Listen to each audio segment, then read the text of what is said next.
presents Defense from a Seated Position. I'm Daniel Verkerke, and I'll be your host and instructor throughout this series.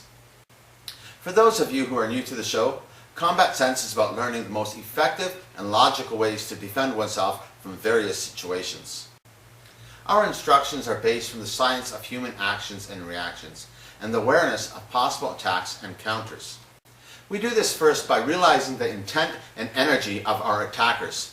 We put ourselves in the mindset of an attacker so that we may have an understanding and awareness of the attacker's reaction to our defense. I can't stress how important this is. Not too many people are really prepared for confrontations with someone who really wants to hurt them. There are many martial arts out there that are teaching sport or traditional art forms, which are all very beneficial to the practitioner. But if they wish to teach reality-based self-defense, they should include Combat Sense. Here in episode 5, we'll be covering Combat Sense actions and reactions from dealing with an attacker while in a seated position. In this situation, you may find yourself sitting at a bar and somebody come up to you and with a confrontation to attack you, or maybe it might not seem so, but they're sort of aggravating you and it just gives you an uneasy feeling at the time. So some of the things you have to be aware of. If you are sitting down and somebody comes up behind you and they might be, "Hey, how's it going, buddy? How's it going?" They might be chumming up to you like this and being a bit abrasive in some situations. Now, one of the most vulnerable points that you can get into is when you go to stand up. So if I'm in this position and he goes to stand up, at this point in time he has no center of gravity, he has no control. So he really has to be able to move in a manner to avoid my attack or the control that I'm going to have on him.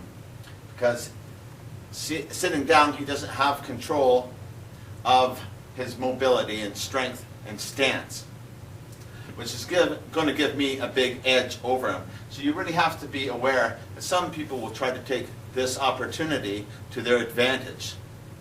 Now, if the situations were reversed here, and I was sitting down and somebody was coming up to me to try to razz me or something like that, and I'm at a bar, and from this position, instead of going to stand up where I got to utilize my whole center of gravity and come up, what I want to do is I take the same motion that he turns me and I just go with this motion.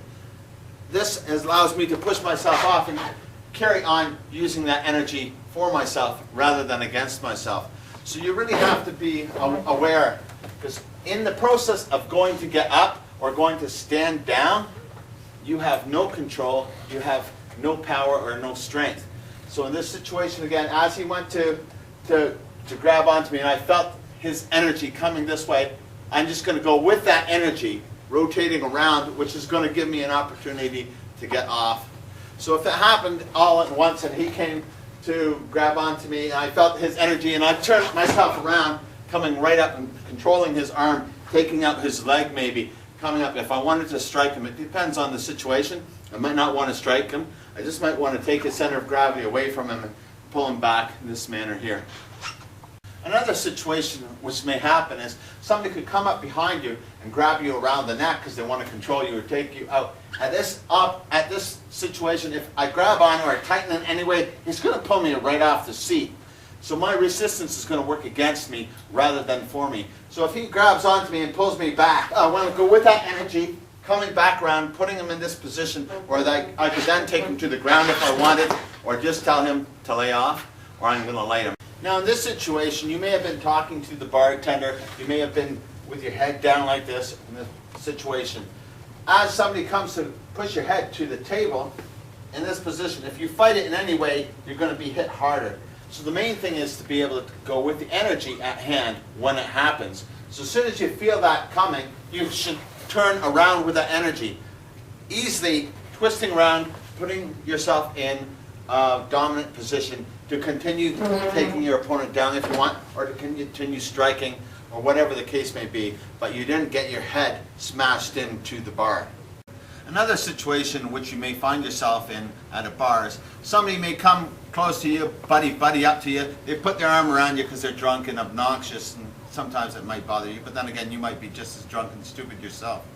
In this situation, you're open to his punch. He may come to sucker punch you in this position and you'll be open for it. So right away, as soon as somebody's in this position, you must be aware that you have to be able to bring up your left elbow in this manner. So as he goes to hit you, you should right away bring up this left elbow. This left elbow is then going to allow you to take him off the seat. If I go to stand up when he's striking me, it's not going to work. If I go to block when he's striking me, I still don't have the mobility to stop him from continuing his attacks.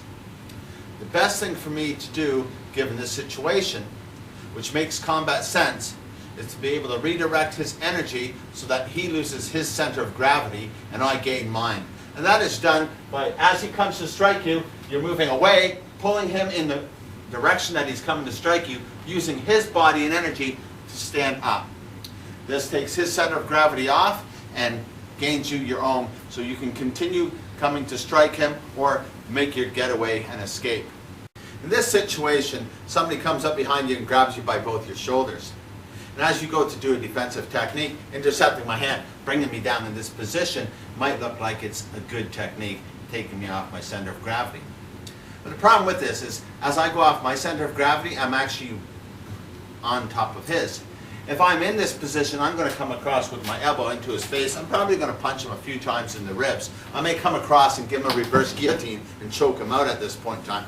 So it's not a very smart thing to do. Another thing he may try to defend himself with is, he may come to intercept my wrist again, pull me across, this time put me in a worse situation for myself because he's got his arm over top of me. In this situation, he might come to elbow me. And it might seem like it's a decent technique. But then again, I still have control. He doesn't have control. I bend this arm this way in this position. I'm probably going to rotate him, taking him and the chair and knocking him over on the top of his head. Even at this point, I still have his open ribs to do whatever I want to do. He can't do nothing. This hand is caught behind my arm. There's nothing he can do from here. So it's not a very practical thing to do, given the situation. There's a few things that he can do. If he was to shove me forward, it would be one. If he was to pull me backwards, that'd be another. We'll deal with those in a moment. First thing is, he has a hold of me. I don't want him to have a hold of me. I'm going to turn this shoulder down, picking this shoulder up. As I do this, I'm going to grab onto this wrist and toss him in this way. I still have full control of my center of gravity. Once I bend him over, I use his resistance to stand up with, putting him in this position. If I wanted to stand out here or just push him down out of the way, that would work quite well. Now if he was behind me and he was pushing me forward and I felt myself going, then again I'm going to come across in this position.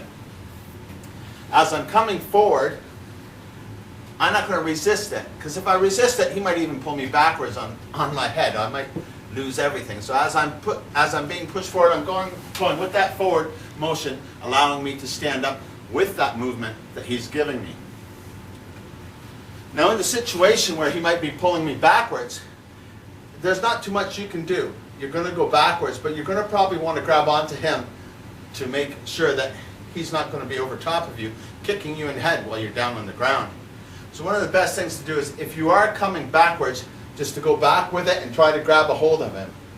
In this situation, whether I redirect him this way, crossing him, the thing is, as he's pulling me backwards, as I'm coming backwards, I'm turning this off as he's pulling me. And if I do this as he's pulling me, we're both going to end up going down.